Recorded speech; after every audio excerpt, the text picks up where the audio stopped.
இப்போ வந்து நான் இந்த பாலை வந்து இந்த கப்பில் ஒழிச்சு வைப்பேன். ஓகே. நீங்க வந்து இப்போ எந்த கப்பில் பால் வந்து ஒளிஞ்சிருக்குன்னு நீங்க கரெக்டாக சொல்லிட்டீங்கன்னா நான் உங்களுக்கு 5000 தருவேன். ஓகே. இல்ல நீங்க தப்பா சொன்னீங்கன்னா ஒரு வாரம் அவங்க கூட நான் பேச மாட்டேன். ஓகேவா? ஓகே. ஓகே. இப்போ சொல்லுங்க எந்த இதுல பால் வந்து இருக்குன்னு.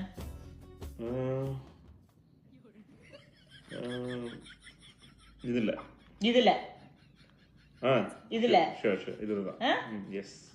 அப்போ உங்களுக்கு இதுல இருக்க பால் தெரியல. எனக்கு பால் மூடி இருக்குல்ல, எனக்கு தெரியல. இதுல தான். I think this is I am going with this one. ஓ, அப்ப 5000 விட உங்களுக்கு ஒரு வாரம் நான் பேசாம இருக்கிறது பெருசா இருக்கு. இல்லப்பா, ரியலாவே எனக்கு இது க்ளோஸ் ஆனால இது எனக்கு தெரியல. அதான் இது அப்ப தெரியல. இதுல இருக்கிற பால் உங்களுக்கு தெரியல. சத்தியமா தெரியல.